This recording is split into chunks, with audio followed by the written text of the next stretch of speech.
Vamos, Señor, que seas tú dirigiendo esta enseñanza para la edificación de tu pueblo. En el nombre del Padre, el Hijo y del Espíritu Santo. Amén. Amén. Muy bien, hermanos. El día de hoy vamos a compartir un tema muy importante.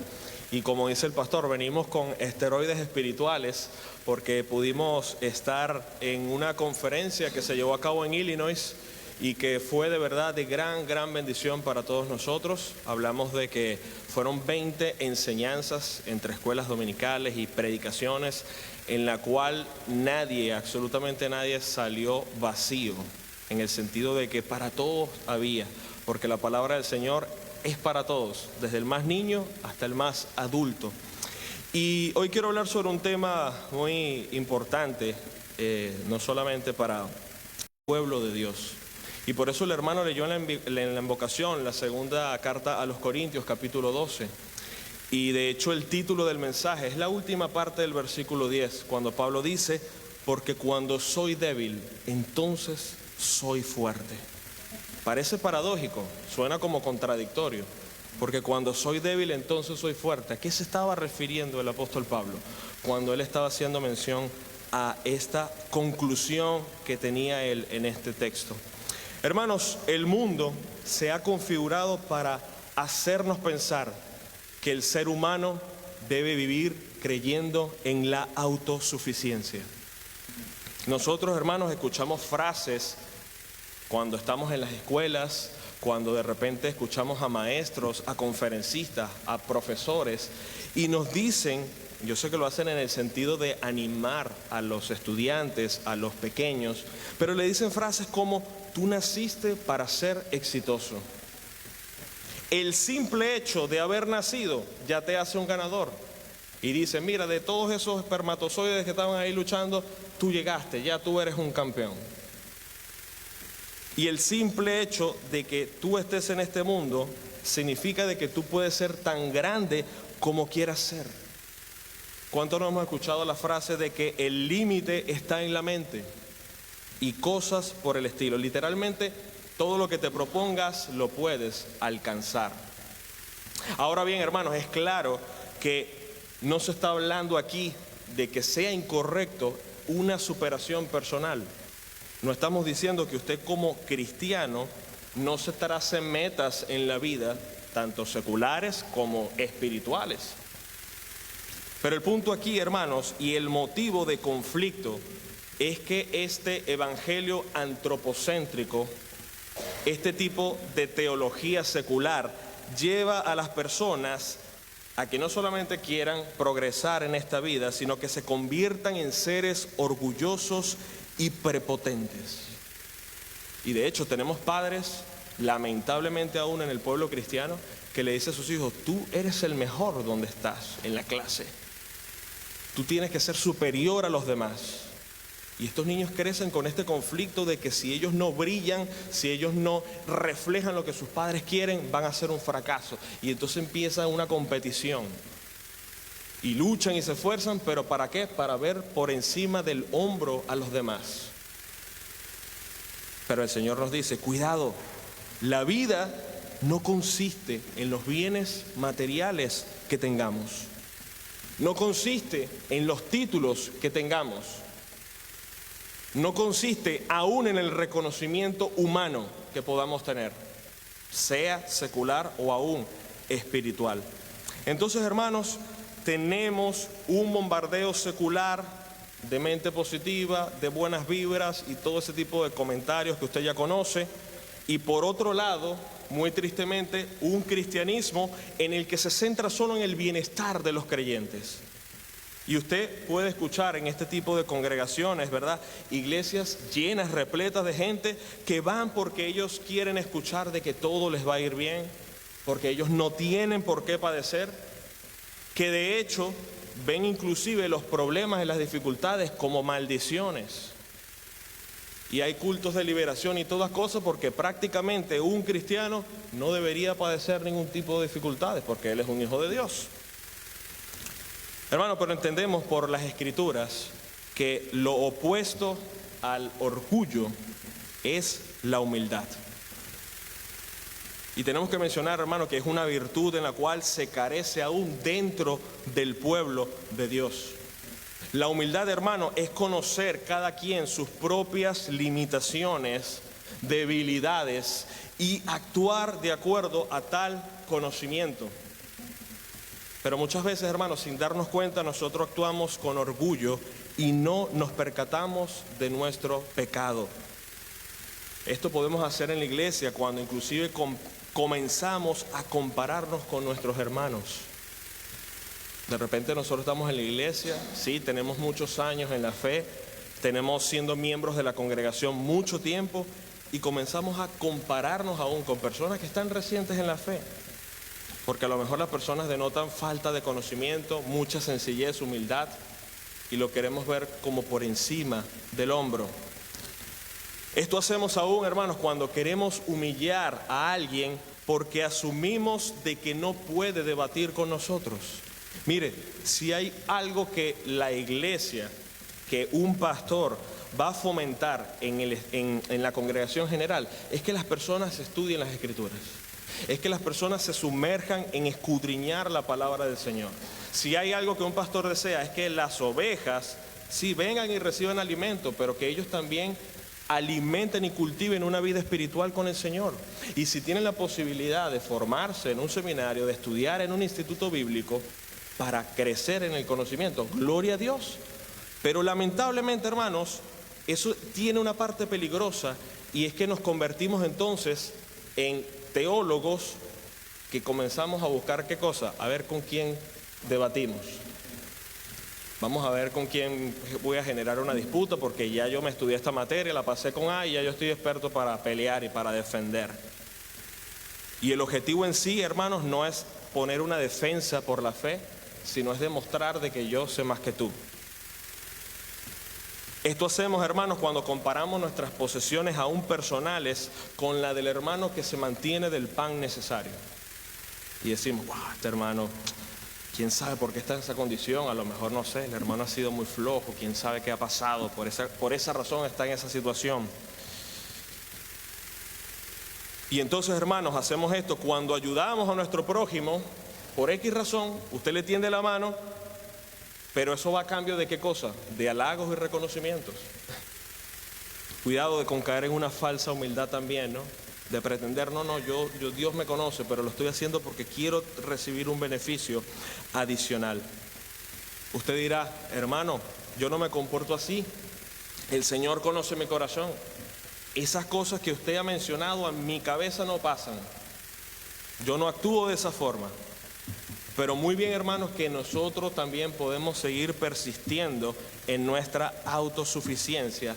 ¿Por qué? Porque creemos que tenemos controlado todo y en eso estamos seguros. De eso fuimos confrontados en la conferencia. Decíamos, pastores o hermanos de la iglesia que están tan cómodos en este país porque tienen ahorros, porque tienen un buen salario, porque gozan de salud, porque tienen una hermosa familia, y esto los lleva a vivir en una vida sin el compañerismo de Dios. Porque como todo marcha bien, todavía no es necesario acordarnos del Señor. Hermanos, es la realidad. Cuando está marchando bien las cosas, muchas veces dejamos a un lado al Señor. Porque creemos que nosotros tenemos el control. Pensamos en que no. Lo que pasa es que el Señor sabe que yo soy en el trabajo el mejor y trabajo duro. Soy un caballo en el trabajo y por eso es que me está yendo bien. Y porque tenemos salud y creemos que todo basa en nuestra autosuficiencia.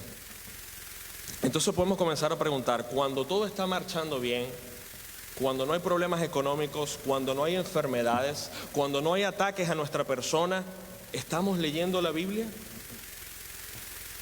¿Estamos estudiando la palabra?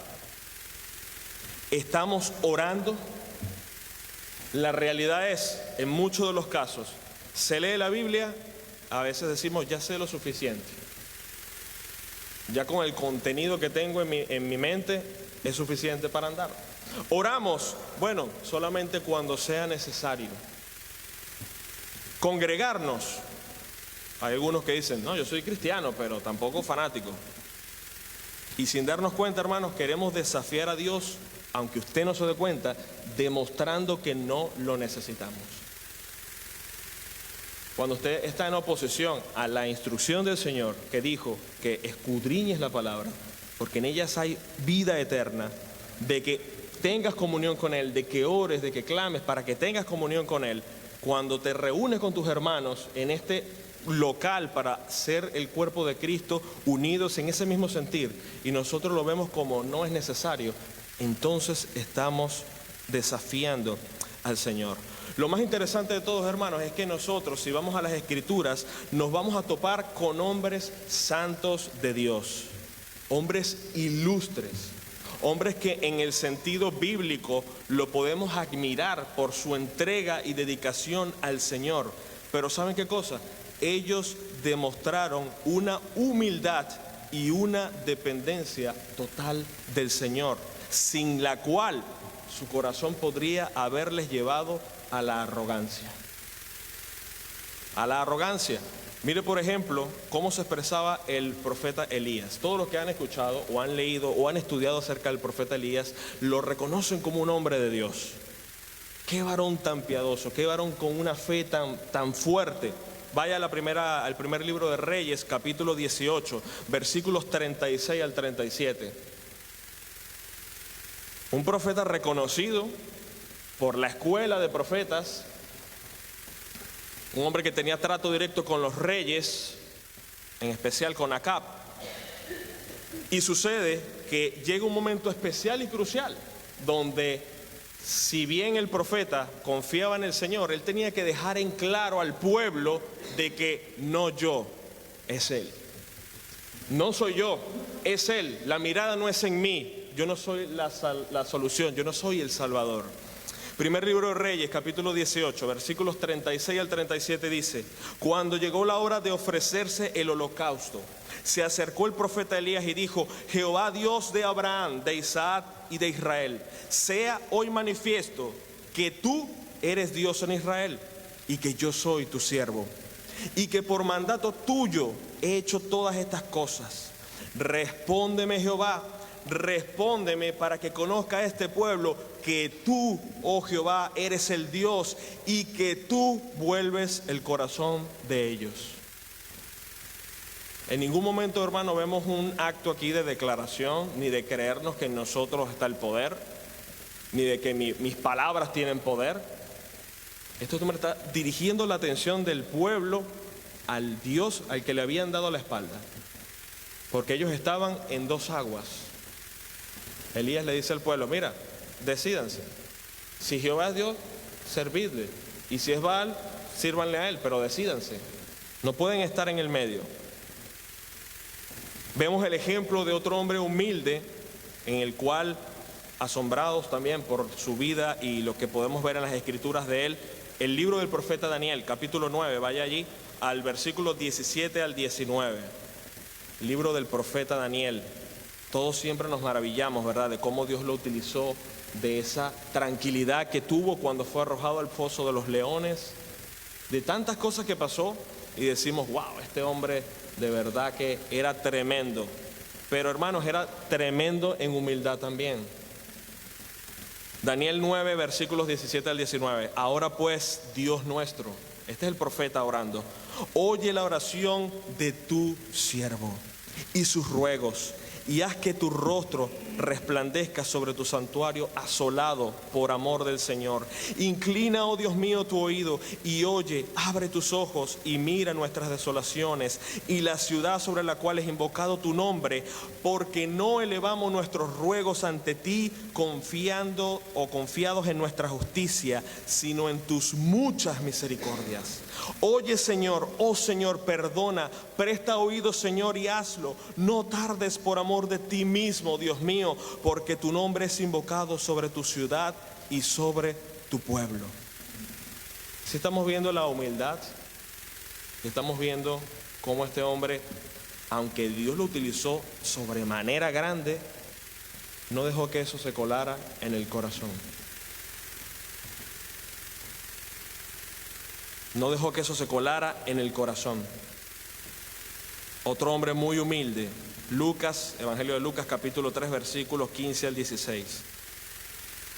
El mismo Señor Jesús se refirió a Juan el Bautista como el mayor de los profetas. Este hombre que tenía una misión especial y que fue lleno del Espíritu Santo, aún estando en el vientre de su madre. Y de todos los que habían pasado, no había uno como Juan el Bautista. Entonces el pueblo estaba expectante, maravillado, porque este hombre hablaba con firmeza, con determinación. Este hombre parecía realmente que era el que estaba anunciado. Y Lucas 3, del 15 al 16 dice: como el pueblo estaba en expectativa, preguntándose todos en sus corazones si acaso Juan sería el Cristo, y créanme que si ellos estaban preguntando eso es porque estaban viendo muchas cosas en Juan, respondió Juan diciendo: yo soy Juan y bueno, ciertamente es normal que piensen así de mí, porque bueno, miren todas las cosas que yo estoy haciendo. No, ¿verdad? Dice: yo a la verdad os bautizo con agua, pero viene uno más poderoso que yo, de quien no soy digno de desatar la correa de su calzado. Él los bautizará en Espíritu Santo y fuego. Él dice en otro texto anterior que Él es la voz de uno que clama en el desierto. Hermano, yo no veo esta jerga, esta definición de autosuficiencia en los hombres piadosos. Y como les digo, sabiendo que Dios los estaba usando de una manera especial, porque no todos fueron profetas, no todos fueron sacerdotes, no todos fueron levitas, no todos fueron reyes, pero a Dios los utilizó a muchos de estos y se caracterizaban, porque hermanos, entendían que nada de lo que ellos están haciendo fuera posible si Dios no está con ellos. Mire, Moisés, antes de cualquier cosa, antes de dar un paso al frente, le dijo al Señor: Señor, si tu presencia no va a ir conmigo, no nos saques de aquí. O sea, el objetivo no era llegar a Canaán solamente por llegar. Era que si Él no estaba con ellos, no tenía la pena ni había sentido en continuar. Hermanos, eso es humildad, eso es sumisión.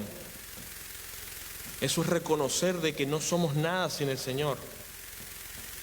El Señor le dice: hey, mira, este es tu pueblo que sacaste de Egipto. Y después Moisés le responde: Señor, tu pueblo, tú. Moisés no tomó esas palabras como wow, qué halago. Y con todo y eso, fíjense el testimonio que deja la Escritura acerca de Moisés. Dice: y no hubo profeta como Moisés, ni se levantó otro como Moisés, a quien haya conocido Jehová cara a cara. Pero usted ve, hermano, la sumisión, la mansedumbre de este hombre durante su ministerio. Ejemplos del Nuevo Testamento: Hechos capítulo 3, versículos 11 y 12. Observen lo que pasa en aquel momento en que el cojo que se sentaba en el templo de la Hermosa fue sanado de una manera especial. Era evidente que ese hombre no estaba fingiendo, no era una actuación. Este hombre no estaba haciendo un teatro para captar personas. Este hombre era un cojo reconocido desde hace tiempo. Y sucede que Pedro se acerca a este hombre. Y este hombre, por supuesto, pidiendo limosnas, no pudiendo valerse por sí mismo. ¿Qué le responde Pedro? Mira, no tengo oro ni plata, pero sí lo que tengo te voy a dar. Y en el nombre de Jesús se declaró la sanidad para esa persona. Entonces el versículo 11 y 12 dice: y teniendo asidos a Pedro y a Juan, el cojo que había sido sanado, todo el pueblo, atónito, sorprendido, concurrió a ellos al pórtico que se llama de Salomón. Es decir, la gente estaba sorprendida y se acercaron de una vez quizás para preguntarle: wow, Pedro, ¿cuál es el secreto? ¿Cuál es el truco? Eso lo vimos hacer con Jesús, pero no sabíamos que tú también tienes ese mismo poder. Y Pedro, entendiendo el escenario que se estaba presentando, respondió al pueblo: varones israelitas, ¿por qué os maravilláis de esto? ¿O por qué ponéis los ojos en nosotros como si por nuestro poder o piedad hubiésemos hecho andar a este? ¿Están viendo la humildad? Pero hoy en día hay personas que afirman ser sanadores y toda la atribución va para ellos. Y dicen, día de sanidad tal, ven tal día y recibe tu milagro. Porque ellos afirman de que sí o sí van a sanar a esa persona. Pero Pedro dice, ¿por qué fijan los ojos en nosotros? Nosotros no hicimos nada. Y después Pedro afirma y aclara, si ustedes siguen los textos, de que es Él, no yo, sino Cristo. Hermanos, cuidemos de que cuando estudiemos y profundicemos en las Escrituras, nuestro ego no nos supere y que busquemos solamente quedar bien ante los demás para que denotemos una superioridad. Porque ¿saben qué? Si alguien podía jactarse de estar en niveles superiores a la población general, ese hombre era Pablo. Alguien puede decir, no, yo estudié en tal instituto, en tal seminario, yo he leído la Biblia 50 veces, perfecto. Si alguien podía jactarse, ese hombre era Pablo. Y Pablo dice en Hechos capítulo 22, versículo 3, cuando está allí mencionando acerca de cómo fue su conversión, y él relata aspectos interesantes de su vida. Hechos 22, 3 dice, yo de cierto soy judío, nacido en Tarso de Cilicia, es decir, él era ciudadano romano, pero criado en esta ciudad, instruido a los pies de Gamaliel, el rabino más prominente en aquella época, estrictamente conforme a la ley de nuestros padres, celoso a Dios como hoy lo sois todos vosotros. Y si usted va a Filipenses capítulo 3, versículos 5 al 6, él también explicando de que si había alguien que debía jactarse o confiar en sí mismo, ese era él.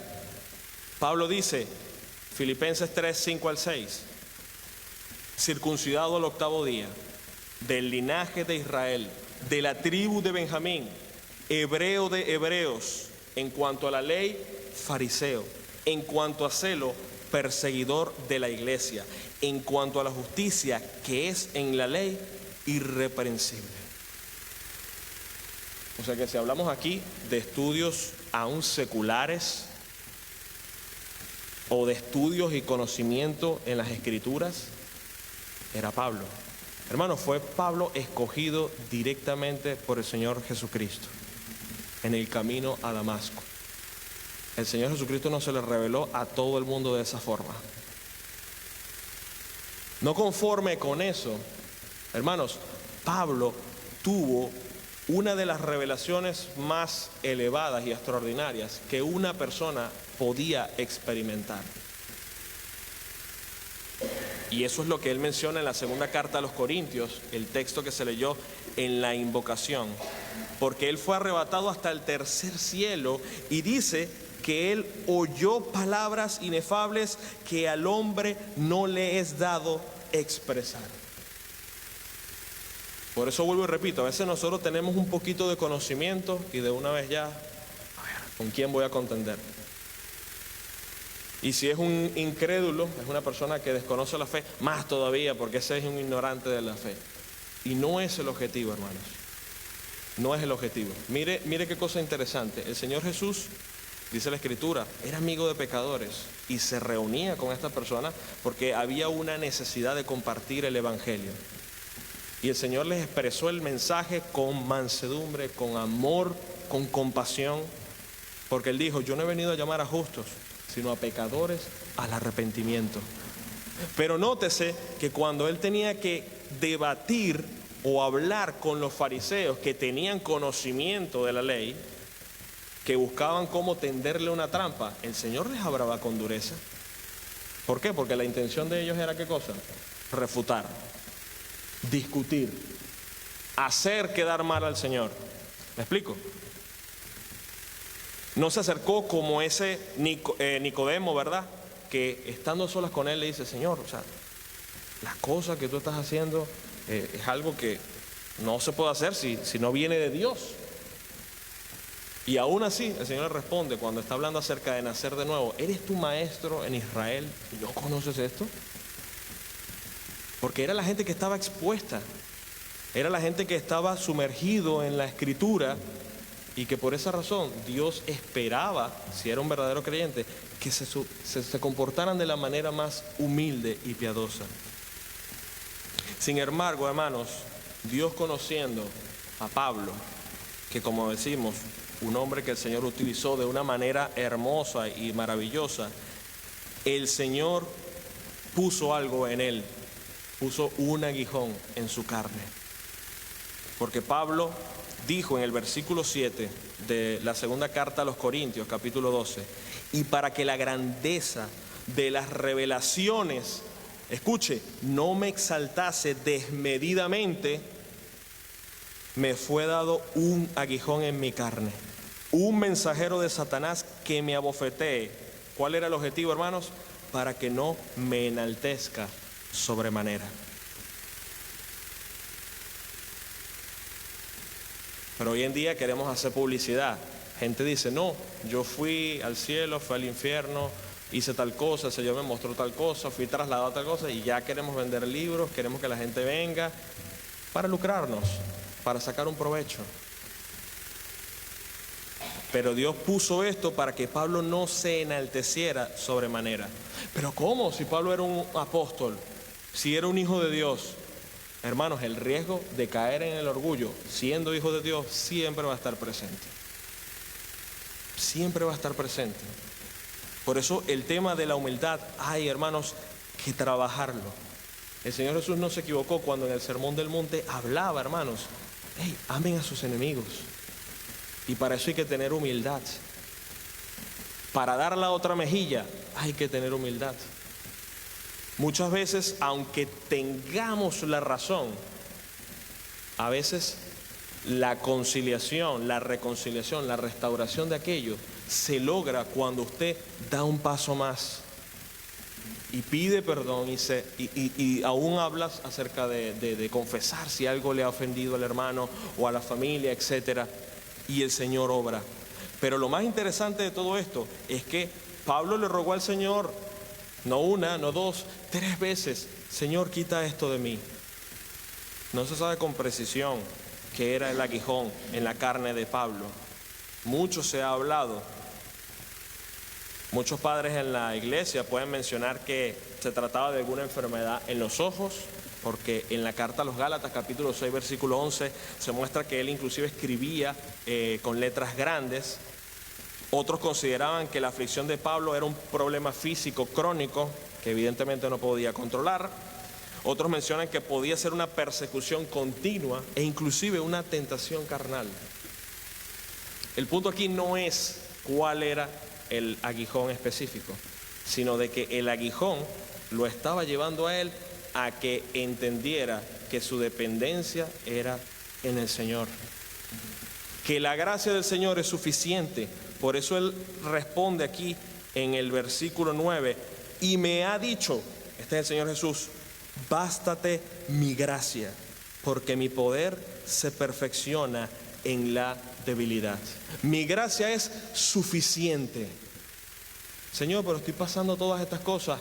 Mi gracia es suficiente.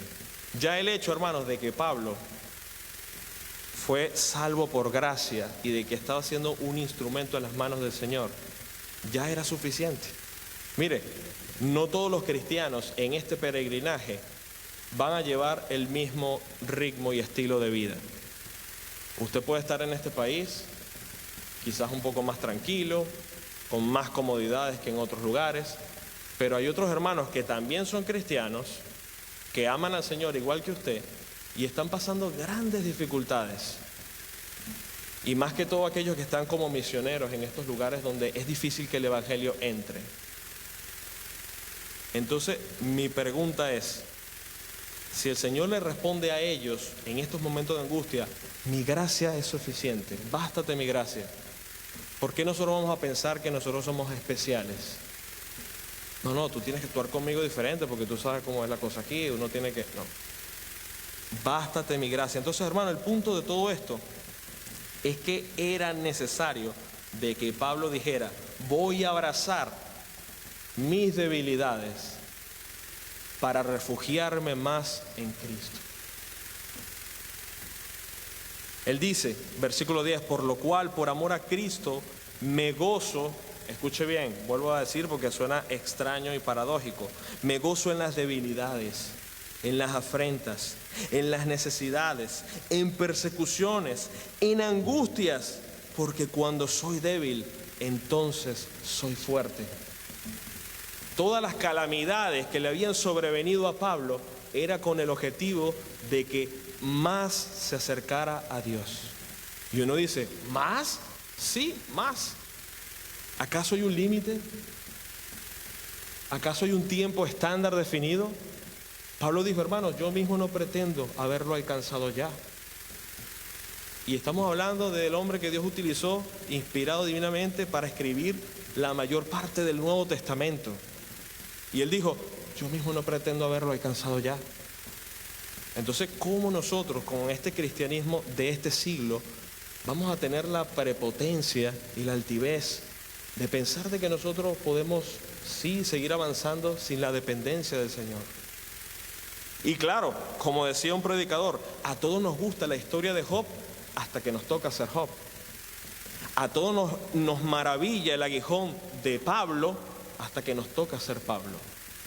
Entonces, podemos preguntarnos, hermanos, ¿cuál ha sido tu aguijón? ¿O cuál es el aguijón que tienes ahora mismo? Porque probablemente, hermanos, usted está pensando en que le están pasando muchas vicisitudes porque Satanás se está levantando contra usted de una manera extraordinaria y lo quiere destruir. Y no negamos de que sí, tenemos un adversario. Pero hermano, muchas veces estas cosas Dios las está permitiendo porque usted cayó en la arrogancia, en la altivez, en decir, Señor, yo estoy tranquilo, no te necesito. A ver, siendo realistas, cuando estamos pasando necesidades, dificultades, ¿qué hacemos? No solamente oramos nosotros, pedimos la oración. Hermano, estoy pasando por esto. Hermano, tengo tal problema. Tengo un familiar en esta situación. Tengo esto. Porque entendemos de que eso se escapa de nuestras manos. Pero cuando nosotros parece que tenemos todo atajado, no importa. ¿Me explico? El Señor es el 911 de nosotros. Nada más, por emergencias. ¿Cuántos aquí decimos, hermano, ore? Y no digo que no haya pasado, pero cuando con frecuencia se dice, hermano, oren por mi vida espiritual. Ore para que yo pueda ser un hombre de oración. Ore para que yo pueda amar la palabra del Señor. Ore para que yo pueda vivir una vida en santidad. Ore para que el Señor me libre de tal tentación. Tantas cosas, hermanos, que se pueden pedir acerca de nuestra vida y condición espiritual, y nosotros sencillamente no lo hacemos. ¿Por qué? Porque pensamos de que tenemos todo controlado. Y entonces el Señor se ve en la necesidad de mandar un aguijón. 1, 2, hasta 3 aguijones, para ver si nosotros empezamos, hermanos, a reconocer, Señor, ¿en qué he caído? Empecé bien la carrera, empecé bien en la fe. ¿Por qué estoy aquí ahora? Bueno, porque sucede lo que sucede en Deuteronomios capítulo 8, cuando el Señor insta al pueblo de Israel, cuídate de no olvidarte de Jehová tu Dios. Porque el Señor conocía el corazón del pueblo. El Señor conocía que los israelitas, aún en el desierto, estaban pensando, oye, pero en Egipto estaba mejor la cosa. ¿Acaso no habían sepulcros en Egipto para venir a morir aquí en el desierto?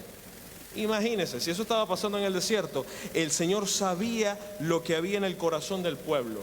Y por eso pone una amonestación en Deuteronomio capítulo 8, versículo 11 en adelante, puede buscarlo. Y el título de hecho dice, amonestación de no olvidar a Dios. Hermano, ¿por qué? Porque la tendencia está. Usted y yo somos cristianos, pero hermanos, hay una lucha todavía interior. Y esa es una batalla que usted tiene que librar. De hecho, el peor adversario no es Satanás, no es el sistema del mundo, es usted y yo mismo. Y con el que tenemos que luchar con constancia, con todos los días. El Deuteronomio 8, versículo 11 dice, cuídate de no olvidarte de Jehová tu Dios, para cumplir sus mandamientos, sus decretos y sus estatutos que yo te ordeno hoy. Escuche lo que dice el texto. No suceda que comas y te sacies, y edifiques buenas casas en que habites, y tus vacas y tus ovejas se aumenten, y la plata y el oro se multipliquen, y todo lo que tuvieres se aumente, y se enorgullezca tu corazón, y te olvides de Jehová tu Dios, que te sacó de la tierra de Egipto, de casa de servidumbre. Pudiésemos decir, hermanos, en nuestro tiempo, acuérdate de que el Señor te salvó por su infinita gracia y misericordia. Nos sacó del lodo de la desesperación. Nos sacó estando en un mundo lleno de tinieblas, sumergido, hermano, en nuestros delitos y pecados. Pero sencillamente, como pasa mucho en el cristianismo, pensamos que la salvación es nada más el pase para entrar al cielo. Bueno, el Señor ya me dio la entrada, así como cuando usted compra un ticket para ir a un partido de fútbol. Ya lo tengo aquí, ya con esto entro. Lo que hagan el resto del tiempo no importa, ya el ticket lo tengo.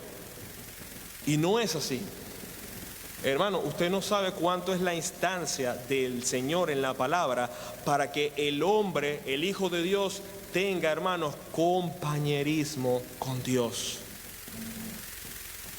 Para que podamos, así como Abraham, ser llamados amigos de Dios. Que podamos ser hombres y mujeres conforme al corazón de Dios. Pero hermano, eso no se logra si nosotros seguimos creyendo en que ya es suficiente lo que tengo. No es necesario.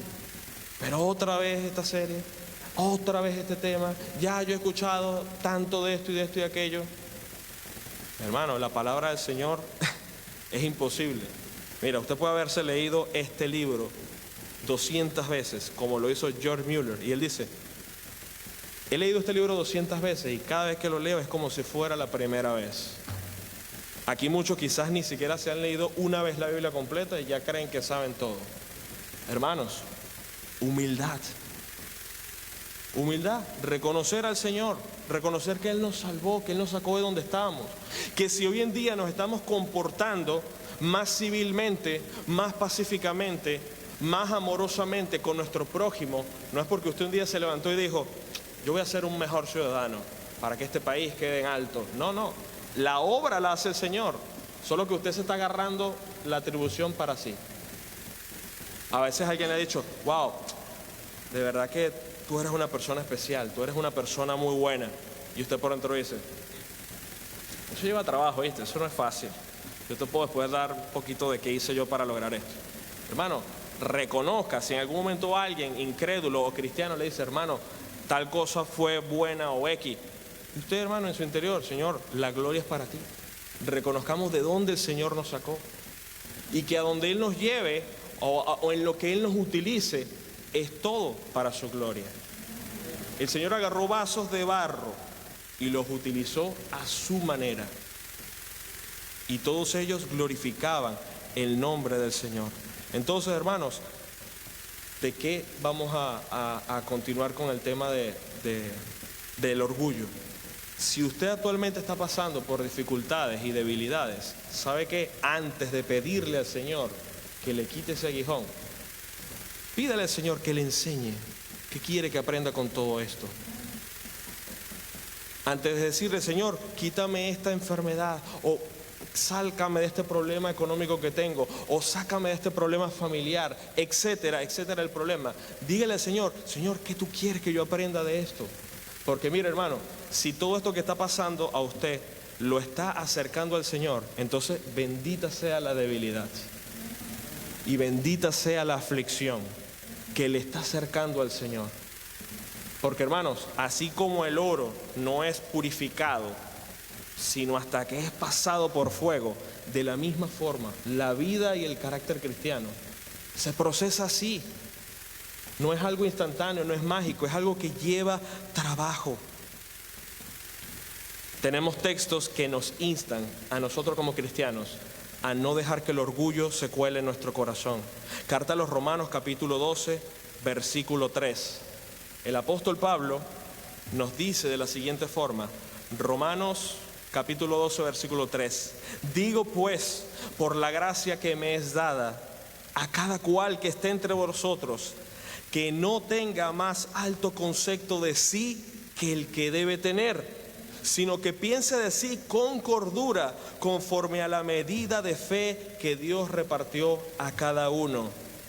Dice, no tenga más alto concepto de ti que el que debes tener. ¿Ve? Y eso nos abarca a todos nosotros como cristianos, sin importar el lugar en donde Dios nos tenga.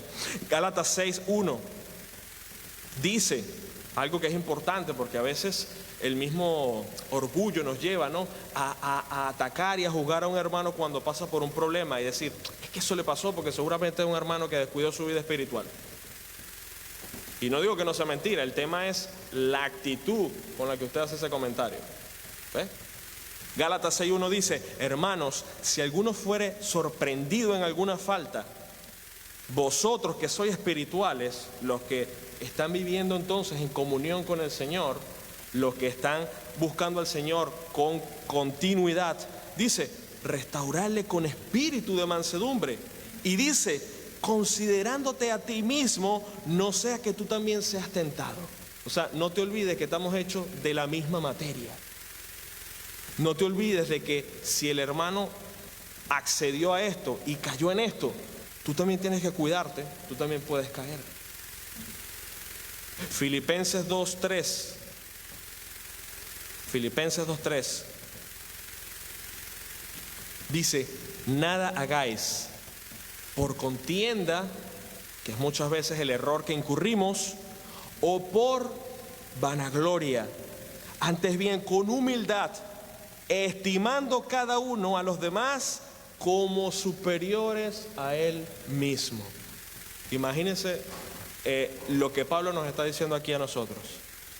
Hermanos, la intención de nosotros, aunque tenemos que defender nuestra fe cuando sea necesario, no es luchar y contender y pelear para humillar al otro y cerrarle la boca, como decimos coloquialmente. Hay momentos en donde es bueno hacer un stop si la discusión no va a llegar a un feliz término. Pero tampoco es bueno hacerlo por vanagloria, para que digan, wow, este hermano, ¿cómo lo está utilizando el Señor? ¿Ve?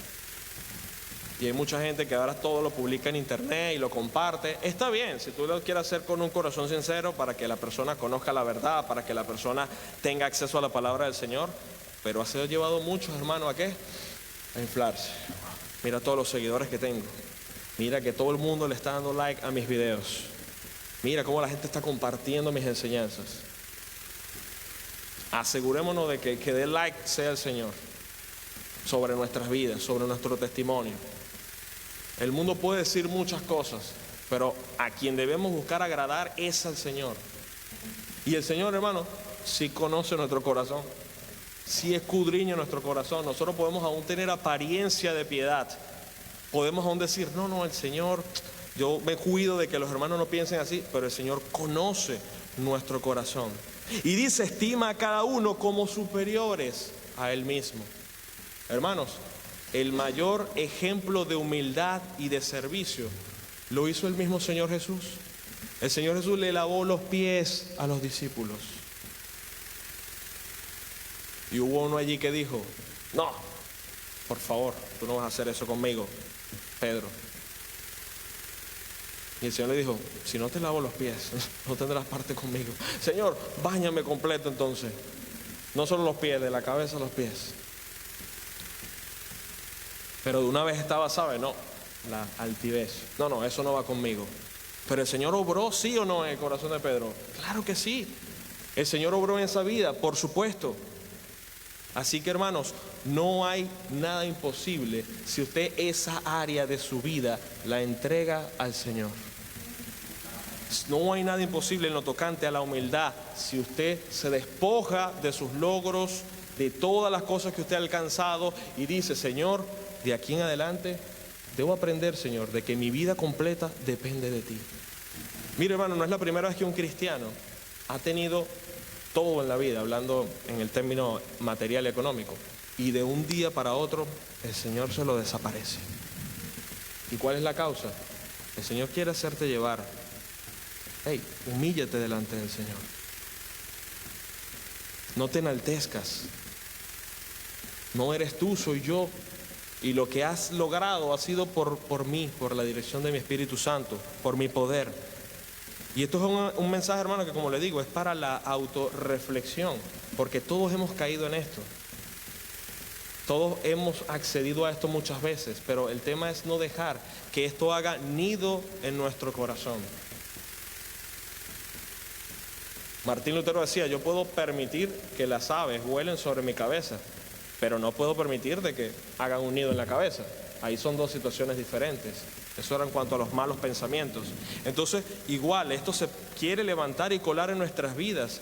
Pero hermano, nosotros siempre recordemos, ¿dónde estoy? Lo que hoy soy, todo se lo debo al Señor. Nadie tenga un concepto de sí mismo más del que debería considerarlo. En el trabajo estaba pasando una dificultad laboral, de la cual yo les dije a ustedes que oraran. Y ojo, no estoy diciendo que se solucionó todo, ¿no? Pero sé que había problemas específicamente con una persona. Y yo sé que él era uno de los que estaba buscando la ocasión o la manera de hacerme quedar mal o dañar mi imagen en el sentido laboral, etc. Y yo entonces oraba y decía, Señor, pero tú sabes que yo he sido en el trabajo justo con mi trabajo. O sea, las cosas que han pasado y en los problemas que él se ha metido ha sido precisamente por su actitud, porque todo el mundo conoce el carácter y la forma de ser de esta persona. Pero era como un odio acérrimo, literalmente, porque esa persona no me podía ver. O sea, era como si me viera y se iba para otro lado porque era inevitable que nos topáramos. Y entonces bajando de esa conferencia, muchas cosas estaba en mi mente procesando. Y yo dije, debo dar la otra mejilla. Aunque sea fuerte y aunque yo diga, ¿por qué? Pero el Señor nos manda. Y un día me acerqué, no me acuerdo cuándo fue en esta semana, y le dije a este muchacho, mira, me regalas un minuto, quiero hablar contigo.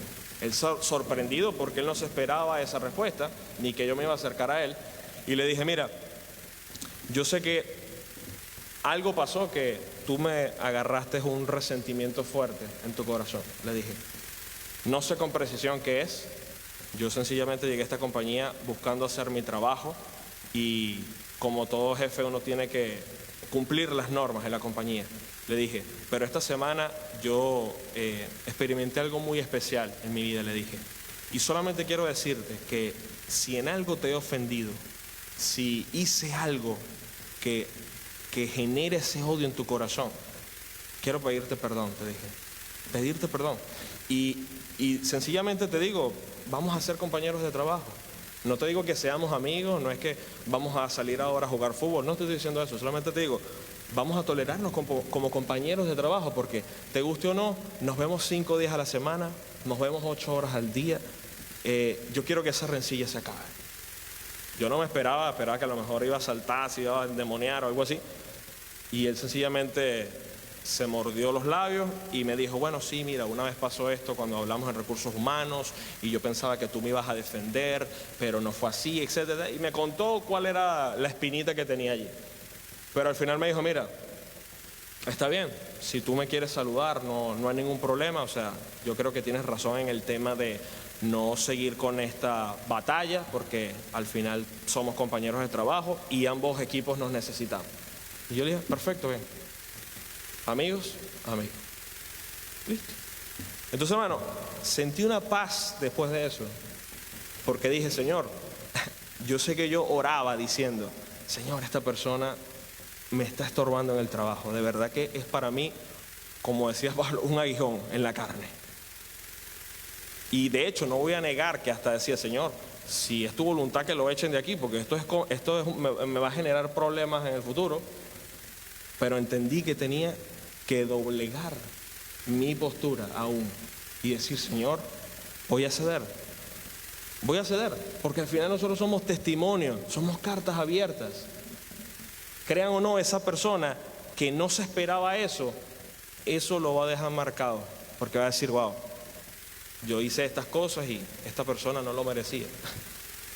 O yo me estaba comportando de esta manera y no es como parece.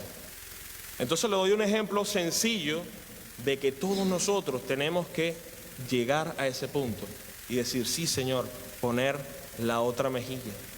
Aunque estamos siendo vituperados, aunque estamos siendo afectados, aunque nosotros decimos, Señor, tú eres juez justo, Señor, haz justicia, pero no está en nuestras manos. Hay que dejarlo en las manos del Señor. Y rapidito, porque ya yo sé que no tenemos tiempo. Una vez sucedió con mi familia cuando vivía allá en Venezuela. Yo creo que pudiese escribir un libro de las cosas que pasaron como familia. Pero una de las cosas más duras que nos sucedió a nosotros como familia fue que estábamos viviendo en una casa rentada y la persona que era la dueña nos dijo en algún momento, bueno, mira, ustedes tienen que buscar la manera de mudarse porque ya yo tengo una persona interesada en comprar el lugar y ustedes no lo van a comprar.